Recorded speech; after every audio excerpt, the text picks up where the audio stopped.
Hello, I'm Aric Schreiner. I've been a certified public accountant since 1983. Today's topic is the history of income taxes. I think the Founding Fathers were brilliant men. The original Constitution prohibited a direct tax. It prohibited income taxes. And I'll just quote from the Constitution, Article 1, Section 9. Quote, "No capitation or other direct tax shall be laid." End quote. Most people understood that to mean that no income tax could be passed. However, during the Civil War, the Union passed an income tax as an expedient way to fund the war. But after the war, the U.S. Supreme Court shot it down. They said, that's unconstitutional.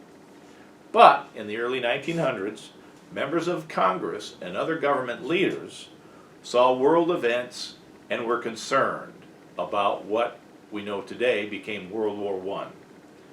So Congress, in 1909, authored the 16th Amendment, and it took a few years to get it ratified.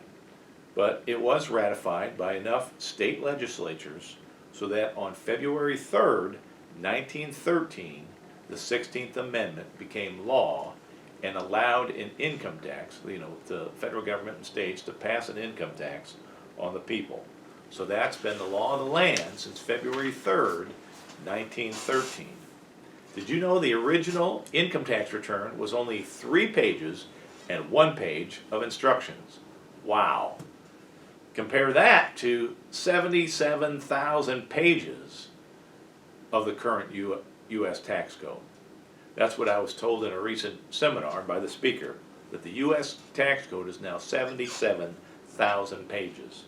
Well, if you count all the IRS regulations, the IRS rulings, and tax court cases, now that number gets into the millions. And we've been told ignorance of the law is no excuse. I don't know if I could live long enough to read all those pages. Well, initially in 1913, only the wealthiest 1% needed to file and pay taxes, income taxes. Most citizens weren't even required to file. It didn't even affect them.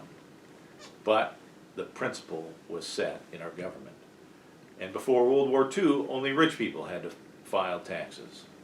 Today, only a small percentage don't have to file an income tax return. Here's a quote by a famous judge, Judge Learned Hand. "Anyone may arrange his affairs so that his taxes shall be as low as possible.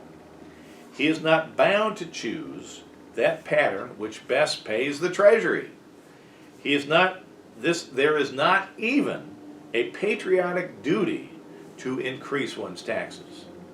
Over and over again, the courts have said that there is nothing sinister in so arranging one's affairs as to keep taxes as low as possible. Everyone does it, rich and poor alike.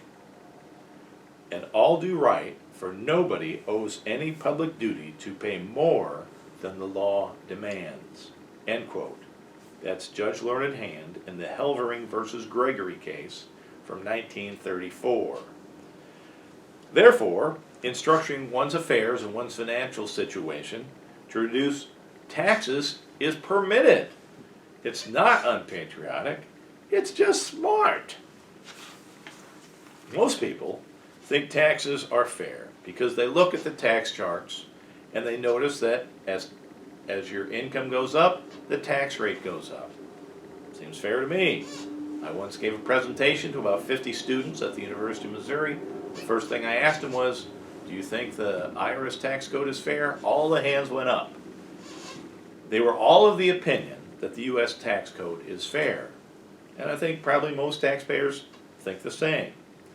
Well, even though the recent tax law, known as the Tax Cuts and Jobs Act, was extensive, it's still built on the foundation from 1954, that it's still referred to as the tax code of 1954.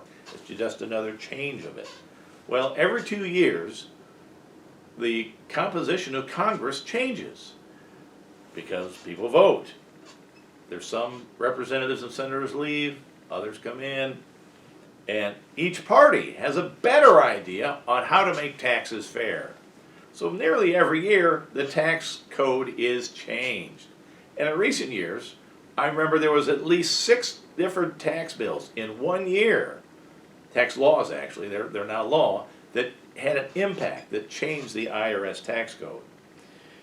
Well, you can imagine it's quite a mess. It really is. In fact, President Jimmy Carter, decades ago, said while he was president, the federal income tax system is a disgrace to the human race. And I agree, Mr. Carter. My point is, you shouldn't be surprised with all these changes. There are loopholes that we can take advantage of. Wealthy people have been using tax breaks for generations to help keep their wealth in their family. I'm Aric Schreiner. Thank you.